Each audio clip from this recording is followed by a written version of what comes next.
प्रधानमंत्री नरेंद्र मोदी और लोकसभा स्पीकर ओम बिरला ने 28वें कॉमनवेल्थ स्पीकर्स और प्रेसाइडिंग ऑफिसर्स यानी CSPOC सम्मेलन का उद्घाटन किया। प्रधानमंत्री नरेंद्र मोदी ने उद्घाटन के दौरान कहा कि जिस स्थान पर आप सब बैठे हैं वह भारत के लोकतांत्रिक सफर का एक महत्वपूर्ण हिस्सा है। ये वही स्थान है जहां संविधान सभा की बैठकें हुई है और जहां भारतीय संसद के पहले निर्णय हुआ करते थे। उन्होंने इस सम्मेलन के महत्व को समझाते हुए कहा कि ये भारतीय लोकतंत्र और इसके संसाधनों को और मजबूत बनाने का एक अवसर है। वही लोकसभा स्पीकर ओम बिरला ने आगे बताया कि हम यहाँ दुनिया के सबसे बड़े लोकतंत्र भारत में लोकतांत्रिक संवाद, सहयोग और साझा मूल्यों को बढ़ावा देने के लिए एकत्र हुए हैं। 7 दशकों से अधिक की संसदीय यात्रा में जन कल्याण से जुड़ी नीतियां बनाकर लोकतंत्र को सशक्त किया गया। ये कार्यक्रम 14 से 16 जनवरी तक चल रहा है, जिसमें 42 देशों के 61 स्पीकर्स और प्रेसाइडिंग ऑफिसर भाग ले रहे हैं। इसका उद्देश्य लोकतांत्रिक संस्थाओं को मजबूत करना, संसद के कामकाज को बेहतर बनाना और नई तकनीकों जैसे आर्टिफिशियल इंटेलिजेंस यानी AI का उपयोग करके कार्यों में सुधार लाना है। सम्मेलन में सांसदों की सुरक्षा, स्वास्थ्य और कार्यशील परिस्थितियों पर भी चर्चा की जाएगी। फ्रेंड्स, जिस स्थान पर आप सभी बैठे हैं वो भारत की डेमोक्रेटिक जर्नी का बहुत ही महत्वपूर्ण स्थान है।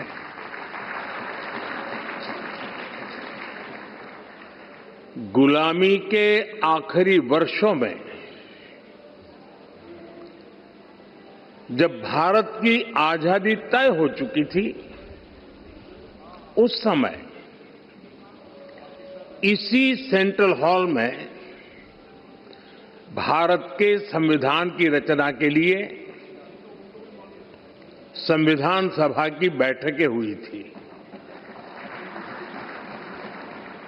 भारत की आजादी के बाद 75 वर्षों तक ये इमारत भारत की संसद रही।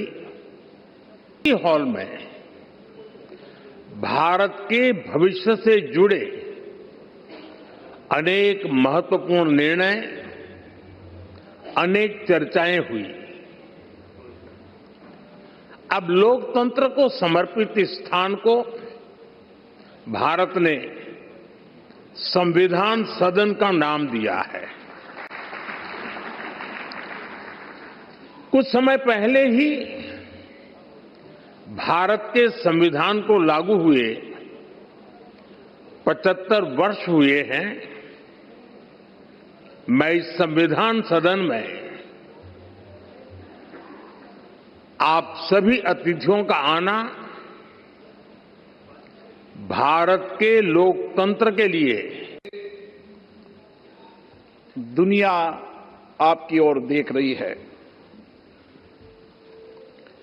दुनिया के सबसे बड़े लोकतंत्र, मदर ऑफ डेमोक्रेसी कहे जाने वाले भारत में लोकतांत्रिक संवाद, सहयोग और साझा मूल्यों को सुदृढ़ करने के उद्देश्य से आज हम यहाँ एकत्र हुए हैं, जहां हम संसदीय लोकतंत्र की सर्वोत्तम प्रथाओं, नई पहलों और अनुभव को साझा करेंगे। हमारी संसद की 7 दशकों से अधिक यात्रा में हमने जन केंद्रित नीतियों और कल्याणकारी कानूनों के निर्माण से लोकतंत्र को सशक्त किया है तथा हमारी निष्पक्ष निर्वाचन पद्धति ने भारत के प्रत्येक नागरिक की लोकतंत्र में भागीदारी सुनिश्चित की है। इससे लोकतंत्र के प्रति लोगों की आस्था बढ़ी है। संसद और सरकार के साझे प्रयासों से हमने कई अनावश्यक कानूनों को हटाया है, नए कल्याणकारी कानून बनाए, जनता की अपेक्षाओं के अनुसार नीतियां बनाई है।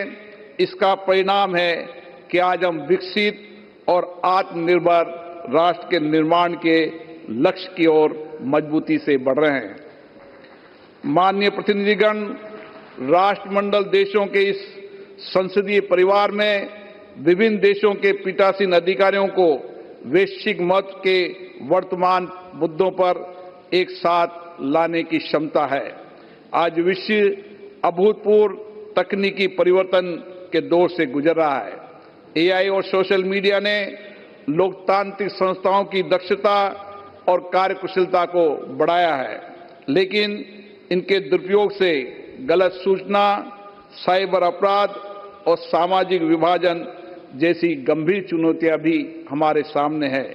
यह हमारा सामूहिक दायित्व है कि हम इन चुनौतियों पर गंभीरता से विचार कर उसका उचित समाधान निकालें।